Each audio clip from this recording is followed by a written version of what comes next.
नमस्कार दोस्तों, मैं Hrithik Suchandra from government polytechnic Badaun. आज मैं आपके लिए केमिकल रिएक्शन इंजीनियरिंग का बहुत ही इंपॉर्टेंट टॉपिक लेके आया हूँ, इंट्रीगल मेथड। इंट्रीगल मेथड की सहायता से हम काइनेटिक डाटा को एनालाइज करते हैं। ठीक है, इसके द्वारा हम रिएक्शन के ऑर्डर को फाइंड आउट करते हैं और अगर रिएक्शन का ऑर्डर ज्ञात हो जाए तो इसके द्वारा ही हम उस रिएक्शन के रेट कांस्टेंट को भी ज्ञात कर सकते हैं और रेट कांस्टेंट के द्वारा एक्टिवेशन एनर्जी को ज्ञात कर सकते हैं। ठीक है, इसका यूज मोस्टली मैंने पहले ही बताया ऑर्डर फाइंड आउट करने के लिए किया जाता है। जब रिएक्शन का ऑर्डर पता चल जाएगा तो हमें रिएक्शन के रेट कांस्टेंट को भी ज्ञात कर सकते हैं।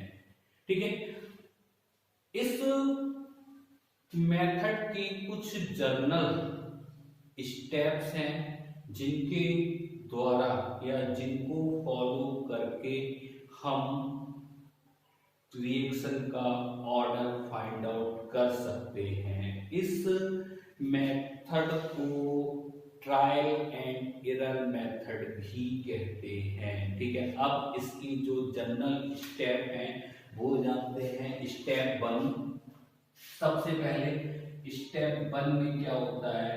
स्टेप 1 सबसे पहले हम करेंगे एज्यूम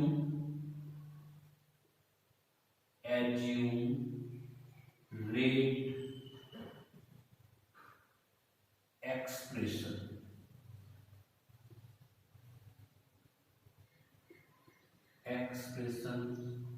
फॉर गिवन रिएक्शन। जो हमारी रिएक्शन गिवन है उसके लिए हम रेट एक्सप्रेशन क्या करेंगे? ज्ञात करेंगे। ठीक है, और ये रिएक्शन क्या होगी? फॉर, या इस तरीके से भी लिख सकते हैं एप्सिलॉन ए इक्वल टू 0। मतलब रिएक्शन ऐसी होनी चाहिए जिसका वॉल्यूम कांस्टेंट हो। ठीक है, हम क्या करेंगे? सबसे पहले इसका रेट, जैसे मान लिया मैंने एक रिएक्शन ए गिव्स आर है, इसका रेट एक्सप्रेशन मैंने मान लिया, कुछ भी मान लिया चाहे।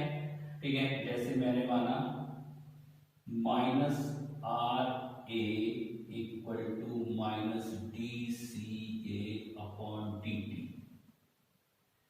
बराबर के एफ सी ए। ठीक है, मैंने मान लिया जो कंसंट्रेशन की टर्म्स है वो फंक्शन है रिएक्टेंट का। ठीक है, रिएक्टेंट की कंसंट्रेशन का।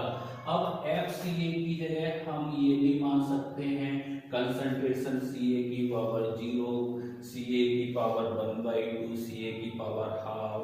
ठीक है, या सी ए की पावर 1, कुछ भी मान सकते हैं, एनी इंटीजर। ठीक है, इसे मैंने इक्वेशन 1 दे दिया। स्टेप 2 में क्या करते हैं? स्टेप 2 में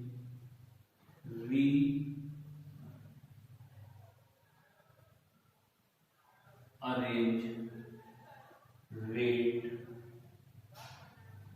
एक्सप्रेशन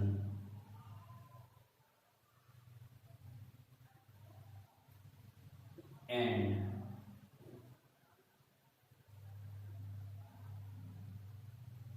इंट्रीगल या इंट्रीगेटिव। ठीक है, स्टेप 2 में मुझे जो हमारा रेट एक्सप्रेशन है उसको रीअरेंज करना है। रीअरेंज मतलब माइनस डी सी ए। जब सी ए है तो कंसंट्रेशन वाली टर्म्स को इसके नीचे ले आए और के डी टी ये रीअरेंज हो गई। अब इसको इंटीग्रल कर दिया। इंटीग्रल करने पर ठीक है सी ए नॉट से C A minus D C A upon F C A बराबर के इसका 0 to t dt। लिमिट जब टाइम 0 था तब जो रिएक्टेंट होगा वो अपने इनिशियल कंसंट्रेशन पर होगा, ठीक है, जिसे हम सी ए नॉट कहते हैं। जब टाइम t था तो उसकी कंसंट्रेशन, ठीक है, सी ए हो गई। अगर इसे हम सी ए नॉट से C A D C A upon F function C A बराबर के टी, ठीक है, इससे इक्वेशन 2 दे दिया। इसके बाद स्टेप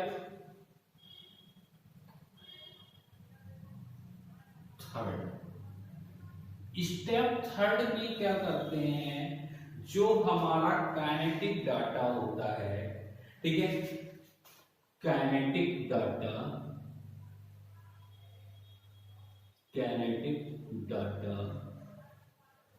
ठीक है, हमारे पास बहुत सारे काइनेटिक डाटा होते हैं। काइनेटिक डाटा किसकी जरूरत है हमें?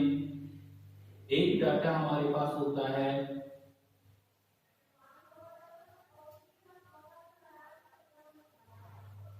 कंसंट्रेशन ऑफ टाइम में, ठीक है। तो इस पे डिफरेंट टाइम्स में डिफरेंट कंसंट्रेशन गिवन होगी, तो हमने वो डाटा ले लिया, ठीक है। कंसंट्रेशन ऑफ टाइम में जैसे मैंने 0 पे वैल्यू दी होगी, ठीक है, 0 पे वैल्यू दी होगी, T1 पे वैल्यू दी होगी, T2 पे वैल्यू दी होगी, T3 पे वैल्यू दी होगी, T4 पे वैल्यू दी होगी। और इसी तरीके से जब 0 था तो ये CA0 था, ठीक है, ये CA1 हो गया, ये CA2 हो गया, ये CA3 हो गया और ये CA4 हो गया। इसी तरीके से बहुत सारा डाटा हमारे पास होगा, ठीक है। अब हमें जब ये डाटा, ठीक है, हमारे पास एक्सपेरिमेंटली हमें ज्ञात होता है, तो इस डाटा की सहायता से हमने क्या किया, एक नया डाटा तैयार किया, ठीक है। इसमें, ठीक है, स्टेप 4 में क्या होता है, स्टेप 4 में इस डाटा की हेल्प से हम एक नया डाटा बनाते हैं, ठीक है, नया डाटा बनाते हैं हम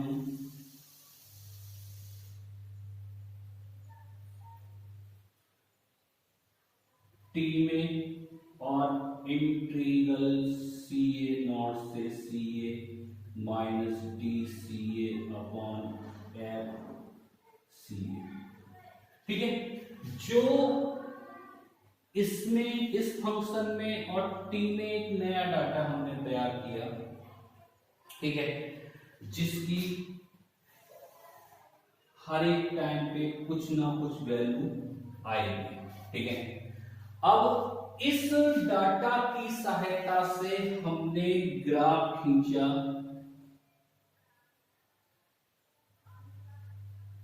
CA से CA0 से CA minus DCA upon F CA और T में, ठीक है।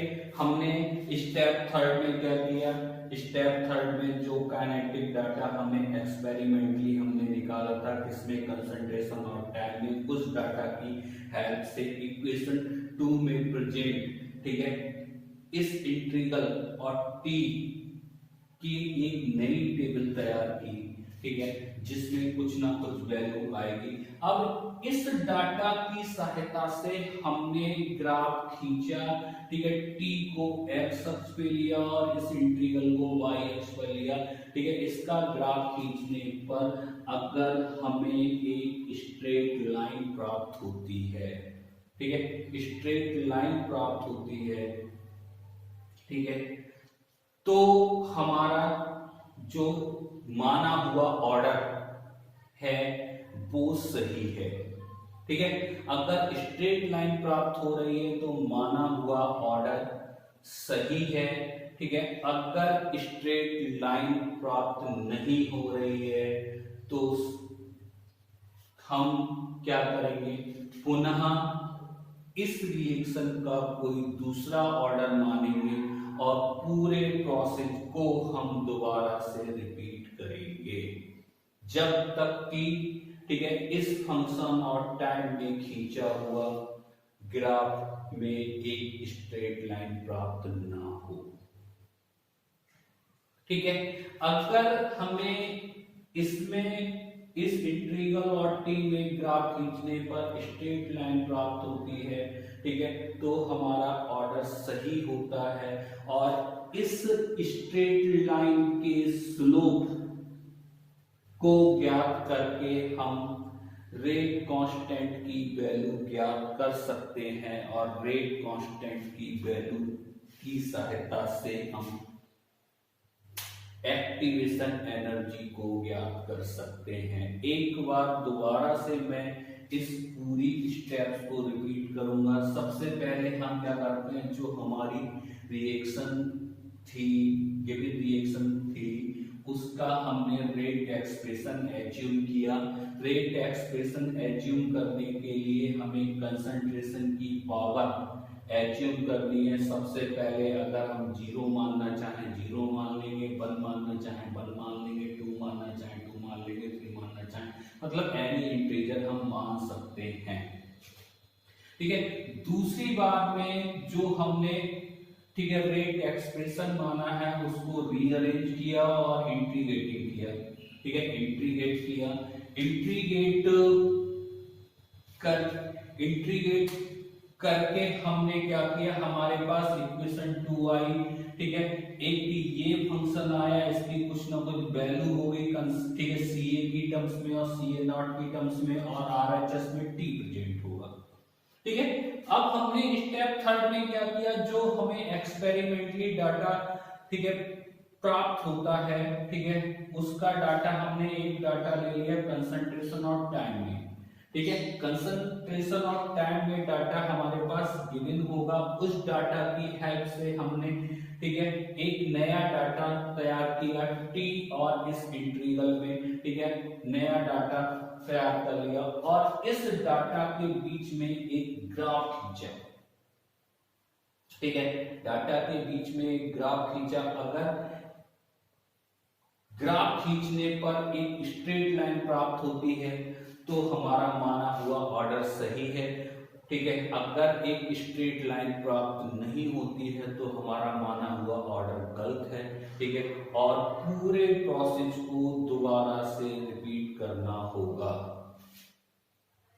ठीक है, इस मेथड के द्वारा इस प्रकार हम किसी भी रिएक्शन का ऑर्डर ज्ञात कर सकते हैं। धन्यवाद दोस्तों, मिलते हैं नेक्स्ट लेक्चर।